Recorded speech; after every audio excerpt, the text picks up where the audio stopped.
Not much news comes out of the remote, frostbitten town of Coldwood, Alaska. But a few years ago, one particular headline from the town became so sensational, it hit stands all across the state. It was called "The Wolf Recognized the Boy years later and saved him." Years ago, a young boy named Harold lived miles outside of the one-road town of Coldfoot. He and his mother lived alone in a 2-room cabin that had been restored to its gold mining glory days. While the summers often brought endless sounds of life from the surrounding wilderness, the winters were long and dreaded. Deep in the midst of one winter, Harold had gone out to walk his usual trails when something happened that would change his life forever. Cragged black peaks, looming pine trees, and gloom of overcast skies made for a lonely landscape. Harold dragged the time on his walks by daydreaming of brighter places and unknown friendships. His mother sometimes had to call out into the woods to bring him back home. One evening, his walk wandered a little bit too long, and Harold found himself rushing to get back to the cabin before dark. As soon as the Alaskan sun dropped, any hope of warmth quickly vanished, and the tundra bared its teeth with its vast number of predators. As he ran his eyes just barely past the tufts of fur half buried in the snow, Harold approached and saw it was a wolf. Nearby, a small number of wolf pups circled the trees, whining. Harold carefully crouched down. He could see a spiked hunting trap closed around the wolf's leg. The wolf could barely raise its head, but as Harold got even closer, it quickly snapped back at him. The pups gathered around her and cried for help. Harold had to do something. Scanning the woods, he spotted an outcropping of rocks. He shoveled the snow away with his hands and began to make wolf howls. Suddenly, more pups came out of the den. He scooped them in his arms and carried them to the mother wolf. They quickly began to nurse off of the mother's milk. The sun was just dipping behind the pine trees. He had to run home. The next day, as soon as he woke, Harold ran to the site of the wolf. It was still there in the trap and seemed to be absolutely exhausted. This time, the pups happily licked his face, which seemed to excite the mother. Harold knew he had to gain the wolf mother's confidence if he was going to get close. The boy wasn't sure it would be done or if it was even possible. All Harold knew to do was to crouch down and get eye level with the wolf. He took a deep breath and summoned all his courage and began speaking to the wolf. Harold talked to the she-wolf for hours, then returned home for lunch, being sure to bring plenty of food back.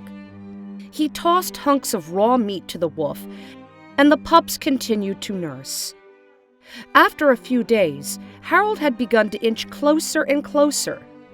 He was so close now, he could reach out and touch its silky fur. The wolf had lost a lot of blood by this point. Still, as Harold fed it its lunch, the wolf's tail wagged just slightly. He knew it was now or never. The boy scooted right next to the wolf and held out a blanket. The wolf picked up its head and stared him in the eyes. For a moment, the boy imagined it lunging towards him and biting him. Harold got very still. A light flurry of snow began to fall. The pups chased one another around in the dusting. Harold gently moved his hand back towards the wolf's leg. As he touched the spike, the she-wolf shuddered. He continued moving casually, pulling back the trap and releasing the wolf's leg.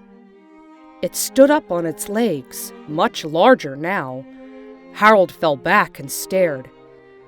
The wolf bowed its head and moved closer. Harold squeezed his eyes shut, preparing for the worst. Suddenly, though, he felt licks on his hands, and then his face. He opened his eyes. The pups climbed over his legs and ran around him.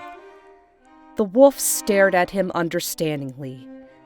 The wolf and the pups trounced away, and Harold figured he'd never see them again. He returned home to his mother and the cabin.